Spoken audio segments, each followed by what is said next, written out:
자, 오늘은 팔복의 5번째 시간이에요. 우리 첫 번째 복서부터 한번 좀 기억을 해볼까요? 기억이 될까 모르겠습니다만은 한번 해봅시다. 온라인으로 다 예배를 드렸기 때문에 기억을 하시라고 봐요. 자, 첫 번째 복이 뭡니까?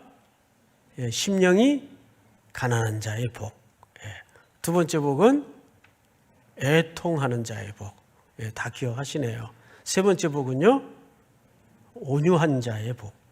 그다음에 지난주 다루었었죠. 의에 줄이고 목마른 자의 복.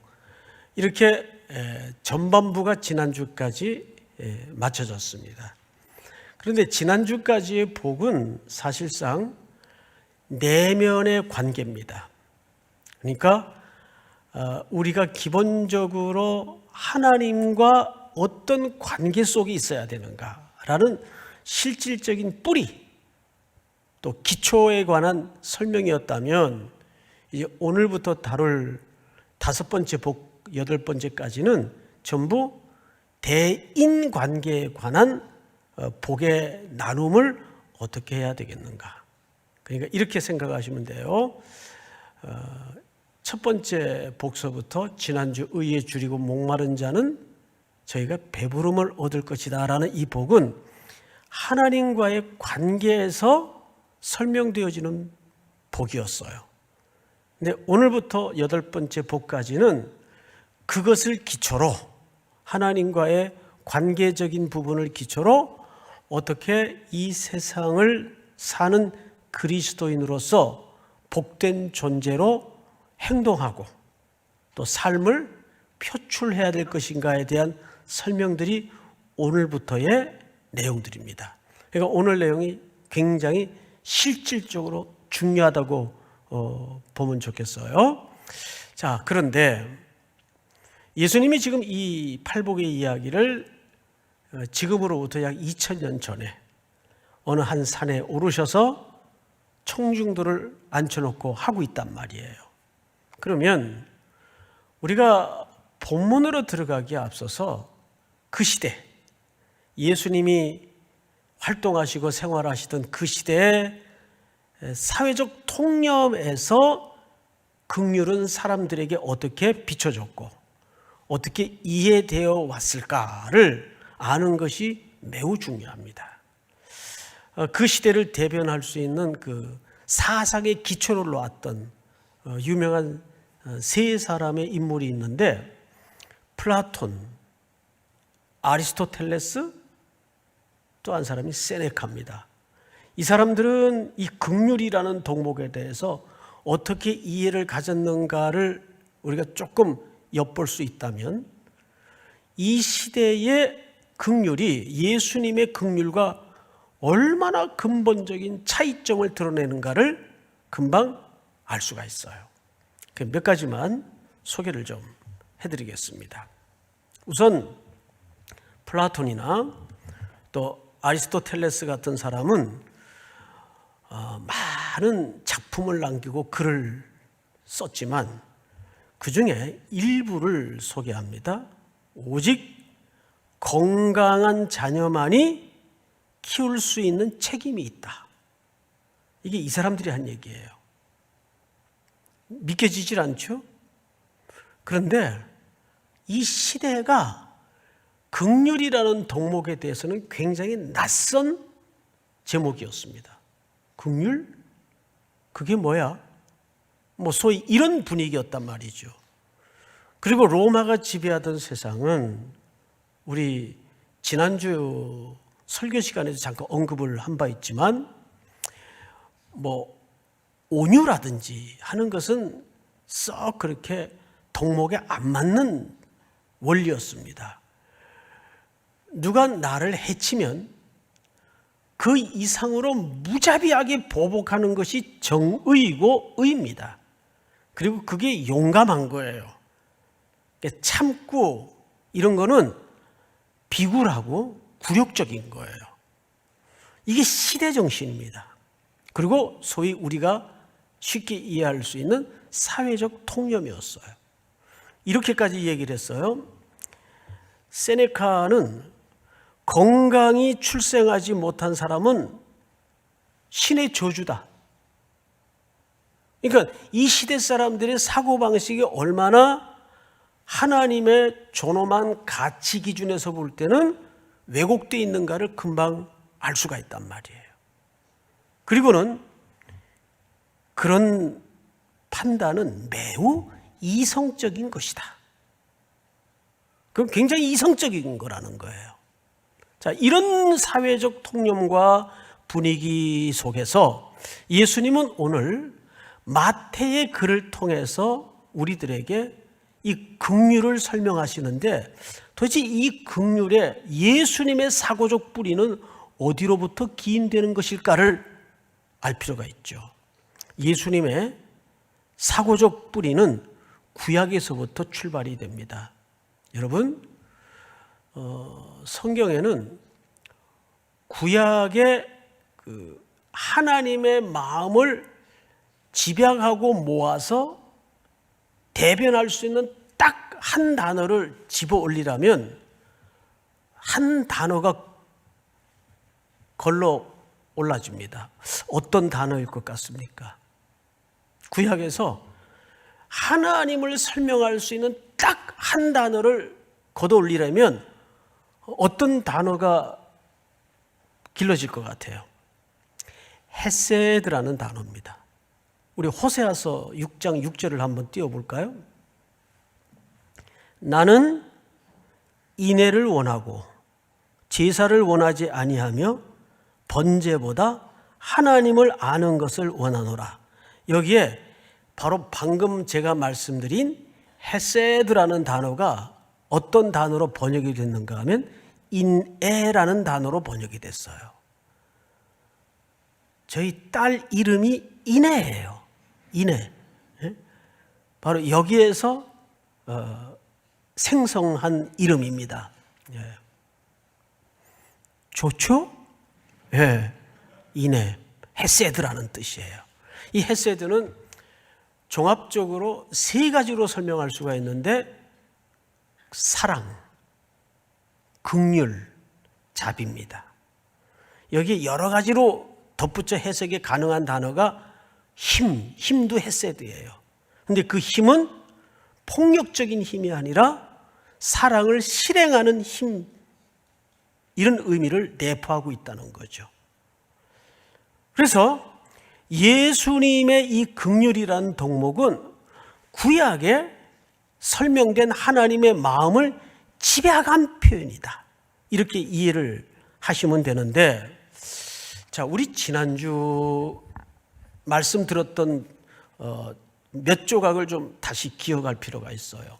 지난주 네 번째 복이 뭐였는가 하면, 의에 줄이고 목마른 자는 복이 있나니 저희가 배부름을 얻을 것이며, 이렇게 말씀을 드렸어요.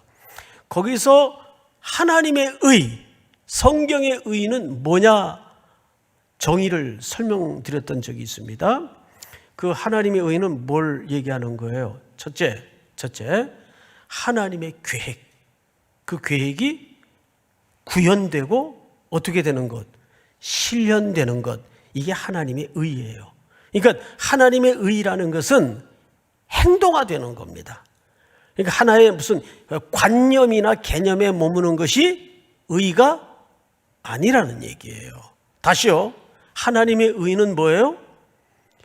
하나님의 계획이 구현되고 실현되는 것까지를 하나님의 의라고 얘기합니다. 그런데 놀랍게도 오늘 긍휼은 여기에 하나를 덧붙입니다. 하나님의 계획이, 그 계획은 하나님이 어디서 나오겠어요? 마음에서 나오겠죠?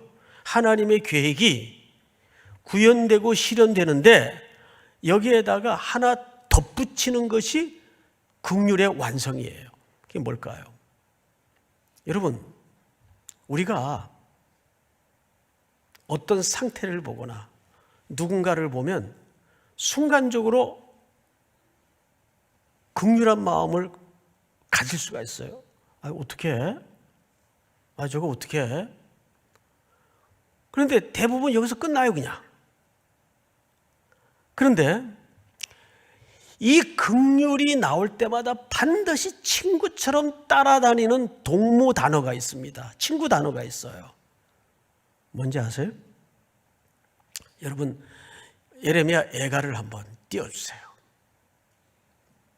여호와의 인자, 이 인자가 인애라는 뜻입니다. 이 긍휼이라는 뜻이에요. 인자와 긍휼이 무궁하심으로 우리가 진멸되지 아니함이니이다. 이것들이 아침마다 새로우니 주의 뭐가 크도소이다. 예, 주의 성실하심이 크시도소이다. 그러니까 긍휼이라는 단어와 항상 친구처럼 따라다니는 단어가 뭐예요? 성실이에요. 이건 누구의 성실을 얘기하는 걸까요? 긍휼을 베푸시는 자, 하나님의 성실하심을 얘기하는 거예요. 그러니까 여기서 말하는 성실이라는 것은 지속되고 반복되는 거예요. 자, 우리가 예를 들어서 누군가 이 긍휼을 베푸는데 하는 폼이나 태도가 영 마음에 안 들어. 아유, 저런 자식 뭐하러 도와줘? 됐어, 이제 여기까지야. 충분히 그럴 수 있단 말이에요, 상황이. 근데 하나님이 우리를 그런 식으로 대우했다면 우린 진작 저부터 이 자리에 없어요. 넘어져도 또 기다려서 다시 세워놓고, 예, 그러지 말고 같이 가자. 또 데리고 가시고. 이게 뭐예요? 지속적이고 포기하지 않는 반복이에요. 이것이 하나님이 우리들에게 오늘 마태의 입을 통해서 예수님의 마음속에 표출하고 싶은 긍휼을 가르치는 거예요. 그러니까 긍휼은 하나님의 의라는 것은 하나님의 계획이 구현되고 성취되는 것이라면 긍휼은 여기에다 하나 덧붙여서 어떻게 되는 거라고요? 그 긍휼하심이 지속되고 반복되는 하나님의 성실함까지를 얘기하는 거예요. 믿습니까? 이것이 긍휼의 정의입니다. 이 성실하심이 우리들에게 나타나지 않았다면 우리는 지금 이 자리에 존재할 수가 없어요. 그래서 긍휼을 베푸는 자는 항상 어디까지를 염두에 둬야 되냐 하면 성실함까지를 염두에 둬야 돼요. 로마서 12장을 한번 볼까요? 다 같이 시작. 꼭 위로하는 자면 위로하는 일로, 구제하는 자는 성실함으로, 다스리는 자는 부지런함으로, 긍휼을 베푸는 자는 즐거움으로 할 것이니라. 네, 여기에도 보니까 위로 또 구제, 긍휼 나오는데 함께 등장한 단어가 뭐죠? 성실함으로. 성실함으로.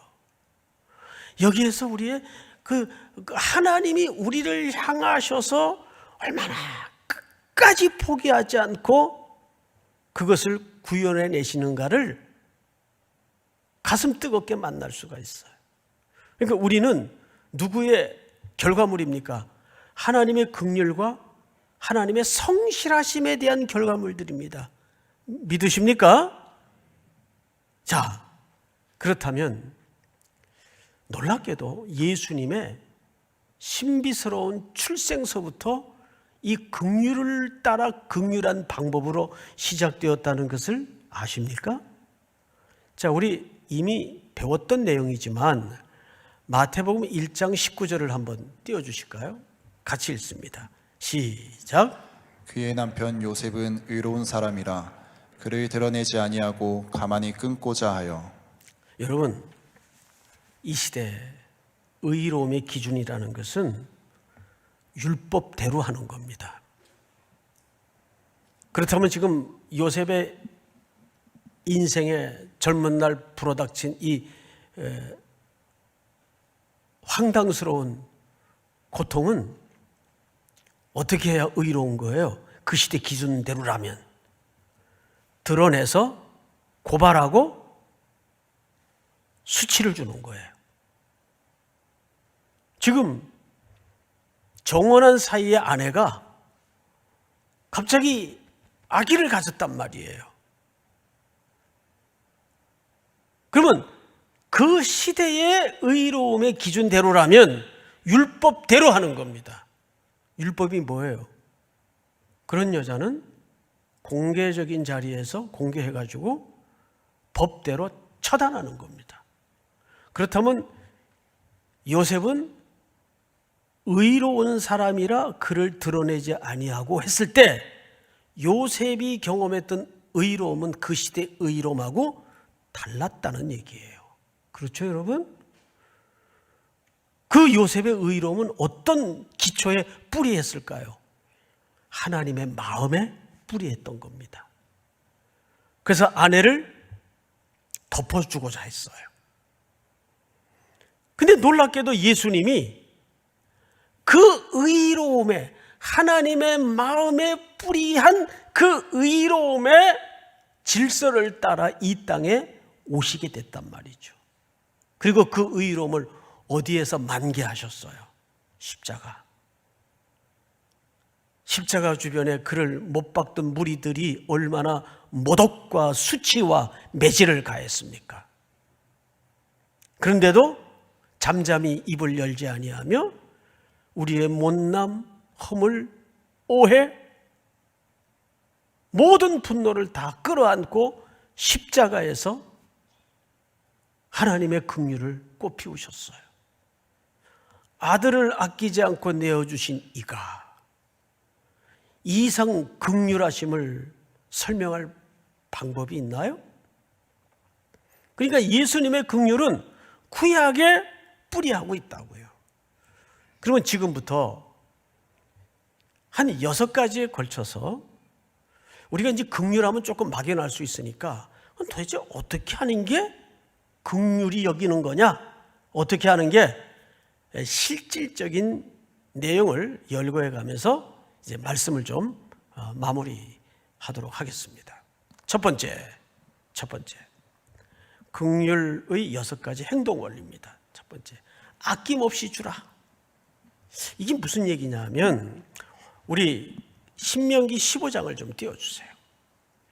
네 하나님 여호와께서 네게 허락하신 대로 네게 복을 주시리니 네가 여러 나라에 꾸어줄지라도 너는 꾸지 아니하겠고 네가 여러 나라를 통치할지라도 너는 통치를 당하지 아니하리라. 네 하나님 여호와께서 네게 주신 땅 어느 성읍에서든지 가난한 형제가 너와 함께 거주하거든 그 가난한 형제에게 네 마음을 완악하게 하지 말며 네 손을 움켜쥐지 말고. 마지막 시작. 반드시 내 손을 그에게 펴서 그에게 필요한 대로 쓸 것을 넉넉히 구워주라. 여러분 이 마지막 절을 잘 보세요. 반드시 네 손을 그에게 펴서 그에게 필요한 대로 쓸 것을 어떻게 구워주라고 돼 있어요? 여러분 넉넉히 구워주라는 말이 이런 뜻이 아니에요. 하나 줘도 되는데 그냥 둘 줘라, 둘. 이런 건 조금 오버한다 그러는 거예요. 여기서 넉넉히 구워주라는 말은 그런 불량적인 것을 얘기하는 게 아니고 우리 첫 번째 제목이 뭐였죠? 아낌없이 주라. 그러니까 아까워하지 말고 주라 그 말이에요. 근데 사실 이게 쉬운 주제냐 그 말이죠. 내 주머니에서 내가 어디서 얻은 것도 아니고 밤잠 못 이루고 벌어서 저축한 돈을 누군가의 필요를 따라서 누군가를 도와줘야 될 때 심지어는 하나님 앞에 헌금할 때도 갈등을 하는데 어떻게 아낌없이 줘요? 근데 누가 그런 말을 하더라고요. 정말 내 주머니에서 돈 나갈 때는 살점이 떨어지는 것 같다 그래요. 이야, 참 표현도 대단해요. 예? 살점이 떨어져. 나는 그 심정을 이해를 해요. 얼마나 힘들게 벌은 돈인데. 그런데 또 누군가 그런 얘기를 하더라고요. 누군가를 도와주거나 하나님 앞에 헌금할 때 아까워하는 것은 벌금을 내는 것이다. 벌금을 내는 것이다. 그러니까 무슨 뜻이에요? 그러니까 아까워하지 않는 마음으로 드리거나 나눠야 되는데 아까운 마음으로 드리거나 나누는 것은 그것은 벌금을 내는 것이다. 소름 돋더라고요. 자, 두 번째 띄워주세요. 네 것을 주라. 자, 우리 이사야서 58장을 한번 띄워볼까요? 제가 읽습니다. 또 줄인 자에게 네 양식을 나누어 주며 이렇게 돼 있죠. 누구의 양식을 나눠주라고요? 네 양식. 그런데 일부 근현대사회 정부 차원에서 뿐만 아니라 또 개인적으로도 얼마나 엉뚱한 행태가 있었는가 하면 소위 뭐 의적이라 그래가지고 부잣집 털어서 가난한 자들에게 나눠줬다. 그런 짓을 왜 해요? 그리고 우리 기독교의 가치는 부자들을 혐오해서도 안 됩니다. 그분들은 뭐 어디서 훔쳐서 버는 겁니까? 다 열심히 일해서 번 돈들이에요. 근데 단순히 돈이 많다고 해서 그것을 뺏어다가 그것도 정부 차원에서 또는 개인 차원에서 빼앗아다가 가난한 자를 나누어 준다. 그건 사회적 질서와 혼란을 깨트리는 일입니다. 또 그럼 가난한 사람은 그가 게을러서 불성실해서 가난하냐? 그 논리도 더 무서운 거예요. 여러분 어쩔 수 없는 상황들이 얼마나 많습니까? 기본적인 구조 안에서, 시스템 안에서, 배경 안에서.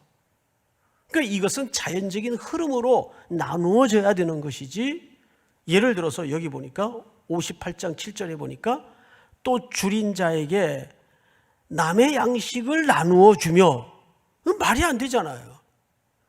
누구의 양식을 나누어 주라고요?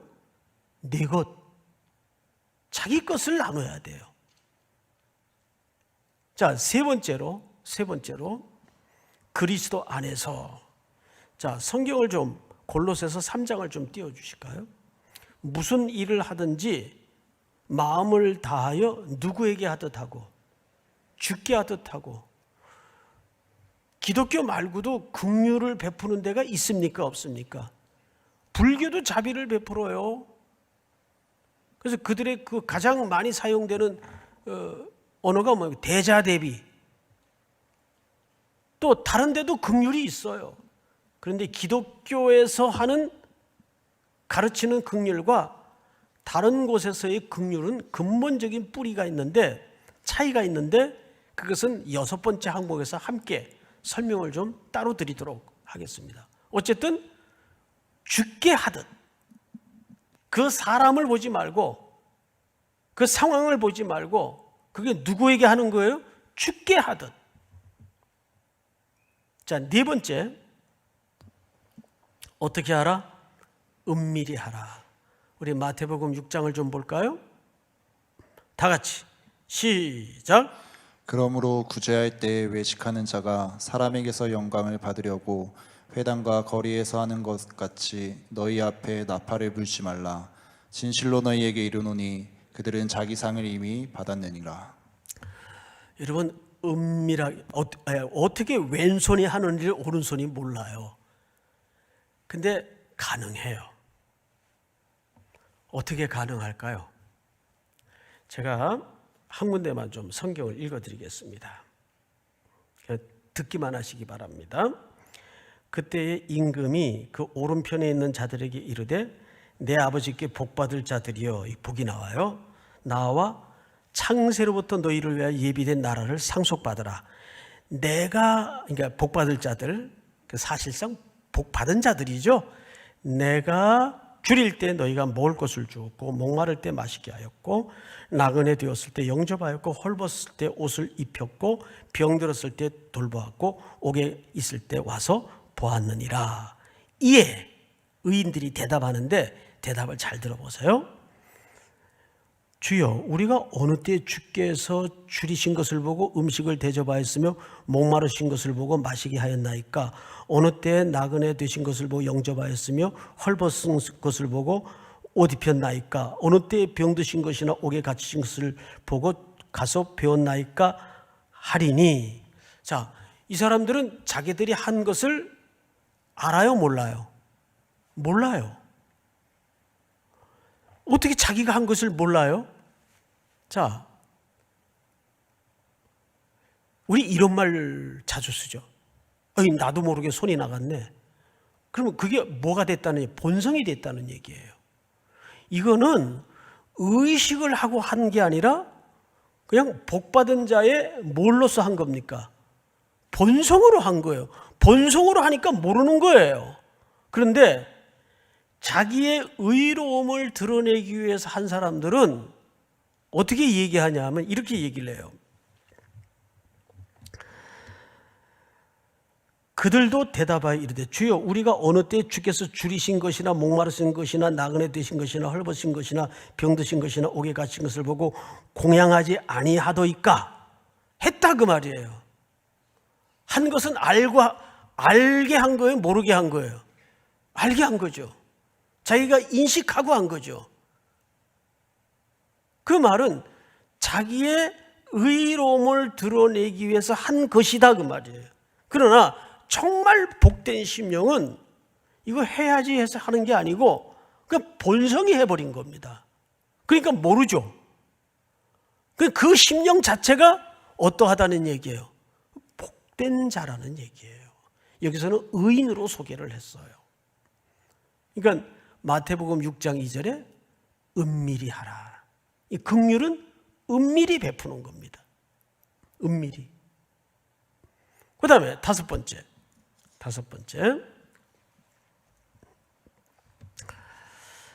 정확한 대상과, 이게 원래 제가 문자를 방송실에 줄 때는 적절한 시간이었어요. 그런데 제가 급하게 주는 바람에 저게 지금 오자가 난 건데 일부 때 이 설교를 하다 제가 은혜를 받았어요. 적절함보다 더 적절하게 오타를, 아주 영성 있는 실수를 한 거예요. 적절한 시간이야말로 절절한 시간이거든요. 그래야 안 그래요? 그래서 그냥 두라 그랬어요. 그래서 오타를 그냥 둔 거예요. 자, 시편 112편을 한번 볼까요? 은혜를 베풀며 꾸어주는 자는 잘 되나니 그 일을 어떻게 행하리로다? 예, 정의로 행하리로다. 여기서 말하는 정의로 행한다는 말이 무슨 뜻인가 하면 제목을 다시 돌려주세요. 이 두 가지입니다. 정확한 대상. 정말 저 사람이 도움이 꼭 필요한 사람인가? 두 번째는 꼭 도움이 있어야만 되는 절절한 타이밍인가? 그게 적절한 시기라 그 말이에요. 시간이다 그 말이에요. 이번에도 참 어려운 연약한 교회들이 참 많아요.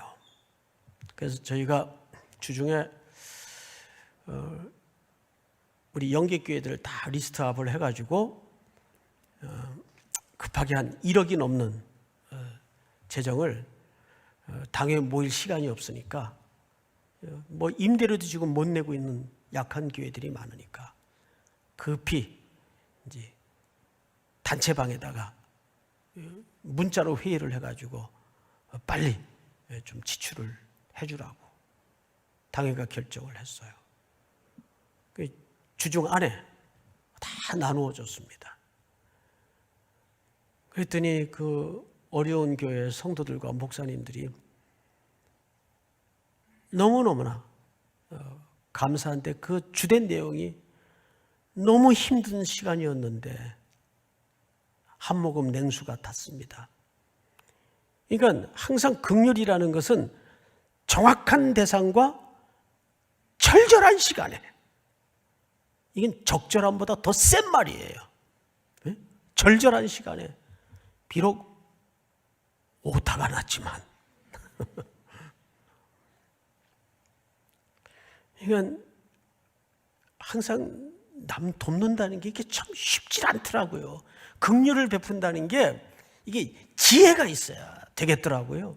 마음만 있다고 할 수 있는 문제도 결코 아니더라고요. 자, 여섯 번째. 감사함으로 하라. 이건 성경 전체에 관한 이야기입니다. 자, 항상 제가 우리 성도들에게 구제나 긍휼을 설명할 때 자주 드렸던 말씀 중에 하나인데, 교회가 구제를 해야 되는 것은, 긍휼을 베풀어야 되는 것은 교회가 존재하는 이유라 그랬어요. 왜냐하면 두 가지 이유 때문입니다. 첫째는 원래 그 자리가 내가 있었던 자리예요. 무슨 뜻이냐면 내 존재 자체가 누구의 도움과 건지심 없으니는, 조금 죄송한 표현이지만, 지옥의 땔감 노릇하고 있었을 존재예요. 사실은 제가 요즘 어쩌다 그 부부의 세계라는 드라마를 보기 시작해가지고 그게 왜 이렇게 늦게까지 하는지 모르겠어요. 예? 근데 그 막장의 스릴러의 뭐 하여간 모든 그 장르가 다 엉킨 드라마인데, 그 드라마 보면서 내린 결론이 뭔지 아세요? 인간은 다 불쌍한 존재구나. 그거 웬 답이 없어요. 그럼 무슨 얘기를 하겠어요, 거기서. 예? 인간은 너나 할 것 없이 다 불쌍한 존재구나. 그러니까 우리가 구제를 해야 되는 것은 무슨 뜻인가 하면, 긍휼을 베풀어야 되는 것은 무슨 뜻인가 하면, 첫째, 원래 거기가 내 자리예요. 이걸 베풀 때마다 인식하는 겁니다. 그러면서 동시에 거기서 우리는 십자가에 나타난 긍휼이 꽃피운 사건을 통해서 건짐을 받은 존재, 이걸 순간순간 고백하는 것이 긍휼을 베푸는 이유입니다. 이 뿌리에서부터 우리가 손을 펼치고 긍휼을 베풀지 않으면 그 긍휼은 하나의 윤리가 되고 도덕이 될 수밖에 없다고요.